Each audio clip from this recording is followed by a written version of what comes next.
आप रात को जागते हो, ड्यूटी करते हो? ये रात को जागते हैं बराबर। कहाँ पे बैठते हो आप? ये पेड़ के ऊपर टांड बना रखा है, उसके ऊपर बैठते हैं। तो आपको पता चल जाता है जब जब ये चमगिद्दड़ आता है? जी पता लग जाता है, क्योंकि एक तो पूरे बाग में फिटिंग कर रखी है बल्बों की। इसकी आवाज़ के साथ वो डर के भाग जाता है या और कुछ करना पड़ता है? जी आवाज़ के साथ भी, और टॉर्च भी, सबसे कीमती है टॉर्च।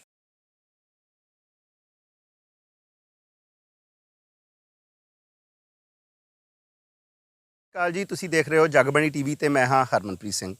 ਅਕਸਰ ਕਹਿੰਦੇ ਆ ਕਿ ਕਮਾਈ ਕਰਨੀ ਜਿਹੜੀ ਉਹ ਸੌਖੀ ਨਹੀਂ ਆ। ਕੋਈ ਵੀ ਭਾਵੇਂ ਕੰਮ ਹੋਵੇ, ਕੋਈ ਵੀ ਕਾਰੋਬਾਰ ਹੋਵੇ, ਉਸ ਵਿੱਚ ਬਹੁਤ ਮਿਹਨਤ ਮੁਸ਼ੱਕਤ ਕਰਨੀ ਪੈਂਦੀ ਹੈ, ਖਤਰਿਆਂ ਦਾ ਸਾਹਮਣਾ ਕਰਨਾ ਪੈਂਦਾ ਹੈ। ਤੇ ਜੇਕਰ ਅਸੀਂ ਖੇਤੀਬਾੜੀ ਦੀ ਗੱਲ ਕਰੀਏ ਤੇ ਅਕਸਰ ਕਹਿੰਦੇ ਨੇ ਕਿ ਸੌਖੀ ਨਹੀਂ ਕਮਾਈ ਜੱਟ ਦੀ, ਪੈਂਦੇ ਸੱਪ ਦੀ ਸਿਰੀ ਤੋਂ ਨੋਟ ਚੁੱਕਣੇ। ਤੇ ਇੱਥੇ ਤੱਕ ਵੀ ਲੋਕ ਕਹਿੰਦੇ ਨੇ ਕਿ ਜੱਟਾ ਤੇਰੀ ਜੂਨ ਬਰੀ।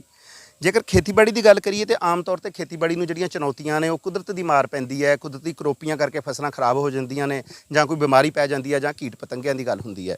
ਪਰ ਉਹਨਾਂ ਨੂੰ ਅਸੀਂ ਜ਼ਿਆਦਾਤਰ ਕੋਈ ਦਵਾਈ ਦੀ ਸਪਰੇਅ ਕਰਕੇ ਜਿਹੜਾ ਉਹ ਠੀਕ ਕਰ ਲੈਂਦੇ ਹਾਂ। ਪਰ ਜੇਕਰ ਦੂਜੇ ਪਾਸੇ ਦੇਖਿਆ ਜਾਏ ਤਾਂ ਜਿਹੜੇ ਬਾਗ ਨੇ, ਬਾਗਾਂ ਦੀ ਵੀ ਬੜੀ ਵੱਡੀ ਮਹੱਤਤਾ ਹੈ, ਬੜੀ ਵੱਡੀ ਆਮਦਨ ਦਾ ਸਰੋਤ ਨੇ, ਲੋੜ ਵੀ ਹੈ ਸਾਡੀ। ਤੇ ਜੇਕਰ ਬਾਗਾਂ ਦੀ ਸੁਰੱਖਿਆ ਦੀ ਗੱਲ ਕੀਤੀ ਜਾਵੇ ਤਾਂ ਅੱਜ ਅਸੀਂ ਆਪਣੇ ਦਰਸ਼ਕਾਂ ਨੂੰ ਇੱਕ ਨਵੀਂ ਗੱਲ ਦੱਸਣ ਲੱਗੇ ਹਾਂ ਕਿ ਦਿਨ ਵੇਲੇ ਜਿਹੜਾ ਹੈ ਉਹ ਤਾਂ ਬਾਗਾਂ ਨੂੰ ਸੰਭਾਲਣਾ ਕਿਸੇ ਹੋਰ ਤਰੀਕੇ ਦੀ ਜ਼ਿੰਮੇਵਾਰੀ ਹੈ, ਦਵਾਈਆਂ ਦਾ ਛਿੜਕਾਅ ਕੀਤਾ ਜਾ ਸਕਦਾ ਹੈ। ਪਰ ਰਾਤ ਸਮੇਂ ਜਿਹੜਾ ਜਾਨਵਰਾਂ ਤੋਂ ਬਚਾਉਣ ਲਈ ਬਾਗਾਂ ਨੂੰ ਜਿਹੜੇ ਬਾਗਬਾਨ ਨੇ ਉਹਨਾਂ ਨੂੰ ਬਹੁਤ ਵੱਡੀ ਜਿਹੜੀ ਉਹ ਮਿਹਨਤ ਕਰਨੀ ਪੈਂਦੀ ਹੈ। ਬਹੁਤ ਸਾਰੇ ਲੋਕਾਂ ਨੂੰ ਇਸ ਬਾਰੇ ਕੋਈ ਜਾਣਕਾਰੀ ਨਹੀਂ ਹੈ। ਅਸੀਂ ਵੀ ਖੁਦ ਜਦੋਂ ਪਹਿਲੀ ਵਾਰੀ ਇਹ ਦੇਖਿਆ ਸੀ ਤੇ ਬਹੁਤ ਹੈਰਾਨ ਵੀ ਹੋਏ ਸੀ। ਔਰ ਅੱਜ ਅਸੀਂ ਆਪਣੇ ਜਗਬਾਣੀ ਦੇ ਦਰਸ਼ਕਾਂ ਨੂੰ ਇਹ ਚੀਜ਼ ਦੱਸਣ ਜਾ ਰਹੇ ਹਾਂ ਕਿ ਜਿਸ ਤਰ੍ਹਾਂ ਲੀਚੀ ਜਾਂ ਹੋਰ ਜਿਹੜੇ ਫਲਾਂ ਦੇ ਬਾਗ ਨੇ, ਉਹਨਾਂ ਨੂੰ ਰਾਤ ਨੂੰ ਚਮਗਿੱਦੜ ਵਰਗੇ ਜਿਹੜੇ ਖਤਰਨਾਕ ਜਾਨਵਰ ਨੇ ਉਹਨਾਂ ਤੋਂ ਬਚਾਉਣ ਲਈ ਜਿਹੜੇ ਉਹ ਕਿਸ ਤਰ੍ਹਾਂ ਦੀ ਸਖਤ ਮਿਹਨਤ ਕਰਨੀ ਪੈਂਦੀ ਹੈ, ਕਿਸ ਤਰ੍ਹਾਂ ਦੇ ਜਿਹੜੇ ਕਰੜੇ ਪ੍ਰਬੰਧ ਕਰਨੇ ਪੈਂਦੇ ਨੇ, ਇਹ ਸਭ ਜਾਣਨ ਲਈ ਅੱਜ ਅਸੀਂ ਮੌਜੂਦ ਹਾਂ ਗੁਰਦਾਸਪੁਰ ਦੇ ਨੇੜਲੇ ਪਿੰਡ ਬਰਿਆਰ ਵਿਖੇ, ਲਾਲੀ ਗਾਰਡਨ ਵਿਖੇ, ਜਿੱਥੇ ਸਾਡੇ ਨਾਲ ਇਸ ਬਾਗ ਦੇ ਮਾਲਕ ਨੇ, ਜੋ ਉੱਗੇ ਬਾਗਬਾਨ ਨੇ, ਦਿਲਬਾਗ ਸਿੰਘ ਲਾਲੀ ਚੀਮਾ। ਉਹਨਾਂ ਨਾਲ ਗੱਲਬਾਤ ਕਰਦੇ ਹਾਂ। ਹਾਂਜੀ ਚੀਮਾ ਸਾਹਿਬ, ਸਤਿ ਸ਼੍ਰੀ ਅਕਾਲ ਜੀ। ਪਹਿਲਾਂ ਦੱਸੋ ਜੀ, ਤੁਹਾਡੇ ਬਾਗ 'ਚ ਕਿਹੜੇ ਕਿਹੜੇ ਬੂਟੇ ਔਰ ਕਿੰਨੇ ਬੂਟੇ ਨੇ? ਸਤਿ ਸ਼੍ਰੀ ਅਕਾਲ। ਸਭ ਤੋਂ ਪਹਿਲਾਂ ਤੁਹਾਡਾ ਇੱਥੇ ਆਉਣ 'ਤੇ ਬਹੁਤ ਬਹੁਤ ਨਿੱਘਾ ਸਵਾਗਤ। ਮੇਰੇ ਕੋਲ ਇਸ ਵੇਲੇ 400 ਤੋਂ ਉੱਪਰ ਲੀਚੀ ਦੇ ਬੂਟੇ ਨੇ ਅਤੇ 35 ਸਾਲ ਪੁਰਾਣਾ ਇਹ ਬਾਗ ਹੈ। ਤੇ ਚੀਮਾ ਸਾਹਿਬ, ਜਿਸ ਤਰ੍ਹਾਂ ਤੁਸੀਂ ਦੱਸਿਆ ਕਿ 35 ਸਾਲ ਪੁਰਾਣਾ ਬਾਗ ਹੈ, ਔਰ ਬਾਗ ਦੀ ਮੈਂ ਸਵੇਰ ਦੀ ਗੱਲ ਤੇ ਕਰ ਲਈ ਵੀ ਦਿਨੇ ਬਿਮਾਰੀਆਂ ਦੀ ਗੱਲ ਹੁੰਦੀ ਹੈ, ਇਹਨਾਂ ਨੂੰ ਕੋਈ ਕੀੜੇ ਮਕੌੜੇ ਲੱਗਦੇ ਨੇ, ਉਹ ਇੱਕ ਵੱਖਰਾ ਟੌਪਿਕ ਹੈ। ਪਰ ਅੱਜ ਅਸੀਂ ਗੱਲ ਕਰਨ ਆਏ ਹਾਂ ਇੱਕ ਨਵੀਂ ਚੀਜ਼ ਦੀ, ਜਿਹੜੀ ਰਾਤ ਨੂੰ ਇਹਨੂੰ ਜਾਨਵਰਾਂ ਤੋਂ ਬਚਾਉਣ ਵਾਸਤੇ ਜਿਹੜੇ ਤੁਸੀਂ ਪ੍ਰਬੰਧ ਕੀਤੇ ਹੋਏ ਉਹਦੇ ਬਾਰੇ ਗੱਲ ਕਰਨੀ ਆ। ਇਸ ਪਹਿਲਾਂ ਦੱਸੋ ਵੀ ਇਹਨੂੰ ਰਾਤ ਨੂੰ ਖਤਰਾ ਕੀ ਹੈ ਬਾਗ ਨੂੰ? ਇਹਨੂੰ ਰਾਤ ਨੂੰ ਬਹੁਤ ਜ਼ਿਆਦਾ ਖਤਰਾ ਹੈ। ਇੱਕ ਚਮਗਿੱਦੜ ਨੂੰ ਮਲਾਹ ਵੀ ਕਹਿੰਦੇ ਨੇ, ਉਹ ਰਾਤ ਨੂੰ ਪੈਂਦਾ।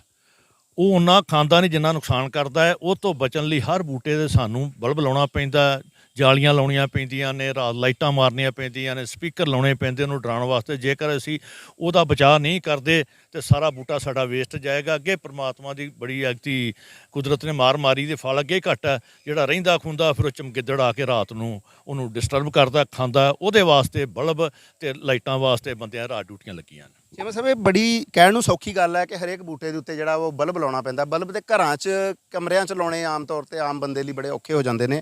ਤੁਸੀਂ ਦੱਸਿਆ ਕਿ ਮੇਰੇ ਕੋਲ 400 ਬੂਟਾ ਇਸ ਬਾਗ 'ਚ ਹੈ। 10-15 ਏਕੜ ਦਾ ਮੇਰੇ ਖਿਆਲ ਨਾਲ ਤੁਹਾਡਾ ਬਾਗ ਹੈ, ਔਰ 10-15 ਏਕੜ ਰਕਬਾ ਕੋਈ ਬਹੁਤ ਛੋਟਾ ਰਕਬਾ ਨਹੀਂ ਹੁੰਦਾ। ਐਡੇ ਵੱਡੇ ਰਕਬੇ 'ਚ ਤੁਸੀਂ 400 ਬਲਬ ਲਾਇਆ ਹੋਏਗਾ। ਫਿਰ ਹਰੇਕ ਆਪਣੇ ਬੂਟੇ ਦੇ ਉੱਪਰ ਬੈਠਣ ਲਈ ਵੀ ਜਗ੍ਹਾ ਬਣਾਈ ਹੈ। ਫਿਰ ਇਹ ਕਿਸ ਤਰ੍ਹਾਂ, ਥੋੜ੍ਹਾ ਡਿਟੇਲ 'ਚ ਦੱਸੋ ਵੀ ਇਹਨੂੰ ਕਰਦੇ ਕਿਸ ਤਰ੍ਹਾਂ ਤੁਸੀਂ?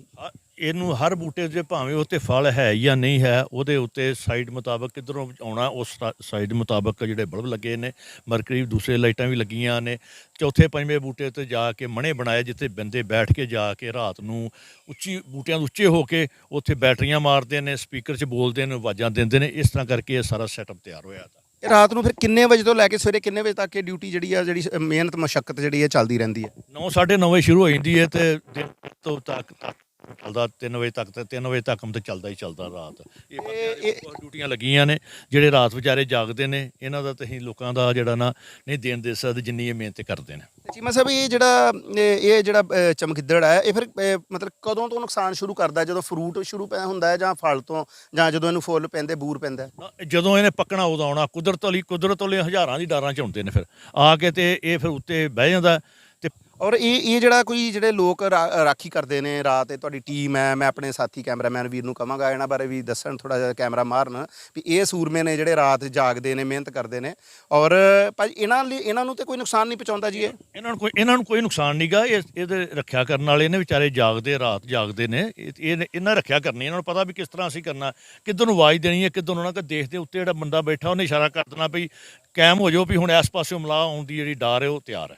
ਚਲੋ ਇਹਨਾਂ ਨਾਲ ਵੀ ਅਸੀਂ ਗੱਲਬਾत करते हैं। हाँ जी भाई साहब, आप हिंदी समझते हो? क्या नाम है आपका? ये अरुण है अरुण। तो आप यहाँ पे कब से हो? जी। ये 2-3 साल हो गए। अच्छा, तो आप रात को जागते हो, ड्यूटी करते हो? जी रात को जागते हैं बराबर। कहाँ पे बैठते हो आप? ये पेड़ के ऊपर टांड बना रखा है, उसके ऊपर बैठते हैं। तो आपको पता चल जाता है जब जब ये चमगिद्दड़ आता है? जी पता लग जाता है, क्योंकि एक तो पूरे बाग में फिटिंग कर रखी है बल्बों की। मरकर ये बाई अरे आवाज मारने के लिए ये है बाई। कैसे चलता है इसको, कैसे चलाते चलो हो जी, इसमें रिकॉर्डिंग करनी आप? पड़ती है। करके बताओ।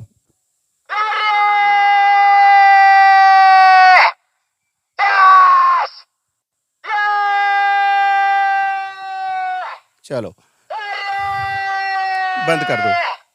अभी इसकी आवाज के साथ वो डर के भाग जाता है या और कुछ करना पड़ता है? जी आवाज के साथ भी और टॉर्च भी, सबसे कीमती है टॉर्च। अच्छा, नहीं तो टॉर्च की जरूरत क्यों पड़ती है? जैसे आपने ऊपर लाइट तो पहले लगाई हुई है। जी लाइट में मारने की बात है, कोई से पेड़ पे अंधेरा है, पेड़ उसका बल्ब का चांदना नहीं जा रहा, अरे हमें चमगिद्दड़ दिख गई ना तो टॉर्च मारती है, वो देख के भाग जाती है। पर अच्छा, तो वो कितनी संख्या में आते हैं?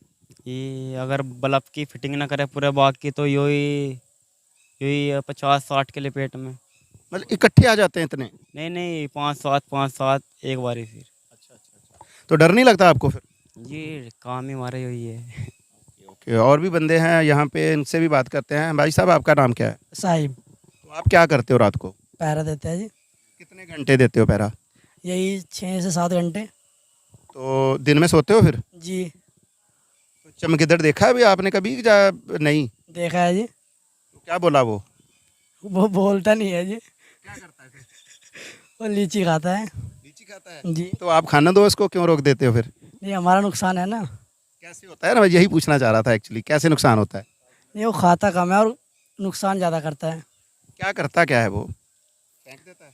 नहीं, तोड़ तोड़ के नीचे ही डालता रहता है। इसलिए आपको ये सारा कुछ करना पड़ता है। तो ਚੀਮਾ ਸਾਹਿਬ, ਇਹ ਸਾਰਾ ਜਿਹੜਾ ਖਰਚਾ ਹੈ ਫਿਰ ਇਹ ਖਰਚਾ ਵੀ ਬਹੁਤ ਕਰਨਾ ਪੈਂਦਾ ਹੋਏਗਾ ਇਹਦੇ ਤੇ? ਜਦੋਂ ਆਪਾਂ ਆਮਦਨ ਲੈਣੀ, ਖਰਚਾ ਤਾਂ ਕਰਨਾ ਹੀ ਪਏਗਾ। ਜੇ ਨਾ ਕਰਾਂਗੇ ਤਾਂ ਫਿਰ ਕੀ ਲੱਭ ਲੈਣਾ ਆਪਾਂ, ਕਿਉਂਕਿ ਇਹ ਫਿਟਿੰਗਾਂ ਜਿਹੜੀਆਂ ਨੇ ਇੱਕ ਵਾਰੀ ਬੰਦੀਆਂ ਮੁੜ ਕੇ ਫਿਰ ਸਾਰੀਆਂ ਸਾਂਭਣੀਆਂ ਪੈਂਦੀਆਂ ਨੇ।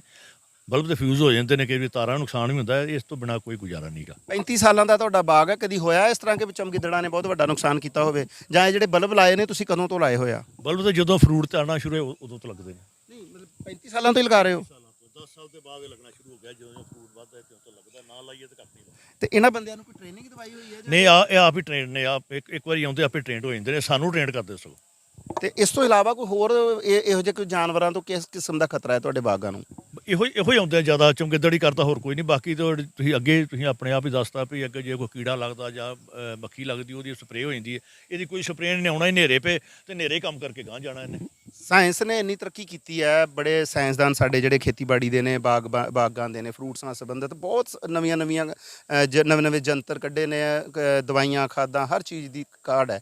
ਤੇ ਇਹ ਚਮਗਿੱਦੜਾਂ ਨੂੰ ਭਜਾਉਣ ਵਾਸਤੇ ਕੋਈ ਅਜੇ ਤੇ ਕੋਈ ਨਵੀਂ ਖੋਜ ਆਈ ਹੋਵੇ ਸਾਹਮਣੇ? ਸਾਡੇ ਮੁਤਾਬਕ ਕੋਈ ਖੋਜ ਨਹੀਂ ਆਈ। ਉਹਨਾਂ ਕੋਲ ਪਿੱਛੇ ਵਾਜਾਂ ਵਾਲੇ ਕੱਢੇ ਸੈੱਟ ਸੁੱਟ ਜਿੱਦਾਂ ਆਏ ਇਹੋ ਹੈਗੇ, ਹੋਰ ਤੇ ਕੋਈ ਐਸੇ ਕੋਈ ਨਹੀਂ ਆਈ। ਪਰ ਕਈ ਵਾਰੀ ਪੱਟੀਆਂ ਵੀ ਲਾਉਂਦੇ ਨੇ, ਇਸ ਵਾਰ ਪੱਟੀਆਂ ਨਹੀਂ ਲਾਈਆਂ, ਕੋਈ ਫਰੂਟ ਘੱਟ ਸੀ, ਪੱਟੀਆਂ ਨਹੀਂ ਲਾਈਆਂ। ਪੱਟੀਆਂ ਦਾ ਕੀ ਮਤਲਬ, ਕਿਸ ਤਰ੍ਹਾਂ? ਪੱਟੀਆਂ ਲਾਉਂਦੇ ਨੇ ਵਿੱਚ, ਤੇ ਪੱਟੀ ਜਦੋਂ ਆਉਂਦਾ ਰਾਤ ਨੂੰ ਦੇ ਵਿੱਚ ਫਸ ਜਾਂਦਾ। ਜਾਲੀ ਲਾਉਂਦੇ ਨੇ। ਉਹ ਤੁਸੀਂ ਆਪਣੇ ਪੱਧਰ ਤੇ ਲਾਉਂਦੇ ਹੋ ਫਿਰ? ਆਪਣੇ ਪੰਦਰ ਤੇ। ਇਸ ਵਾਰੀ ਕਿਉਂ ਨਹੀਂ ਲਗਾਈ ਉਹ? ਇਸ ਵਾਰੀ ਫਰੂਟ ਘੱਟ ਸੀ, ਲੋੜ ਨਹੀਂ ਪਈ।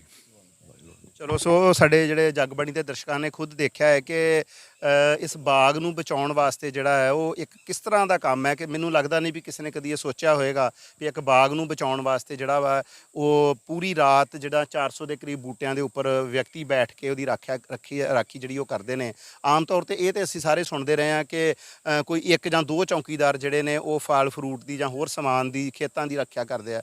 ਪਰ ਅਜਿਹਾ ਜਿਹੜਾ ਐਕਸਪੀਰੀਅੰਸ ਹੈ ਸਾਡੇ ਦਰਸ਼ਕਾਂ ਲਈ ਵੀ ਇਹ ਜ਼ਰੂਰ ਨਵਾਂ ਹੋਏਗਾ। ਔਰ ਆਪਣੇ ਆਪ 'ਚ ਇਹ ਇੱਕ ਬਹੁਤ ਵੱਡੀ ਮਿਹਨਤ ਵਾਲਾ ਕੰਮ ਹੈ, ਬਹੁਤ ਵੱਡੇ ਰਿਸਕ ਵਾਲਾ ਕੰਮ ਵੀ ਕਿਹਾ ਜਾ ਸਕਦਾ ਹੈ। ਔਰ ਅੱਜ ਦੀ ਪੇਸ਼ਕਸ਼ ਵਿੱਚ ਇੰਨਾ ਹੀ, ਜਲਦੀ ਹੀ ਇੱਕ ਹੋਰ ਸਟੋਰੀ ਲੈ ਕੇ ਹਾਜ਼ਰ ਹੋਵਾਂਗੇ। ਮੈਂ ਹਰਮਨਪ੍ਰੀਤ ਸਿੰਘ, ਜਗਬਾਣੀ ਟੀਵੀ, ਗੁਰਦਾਸਪੁਰ।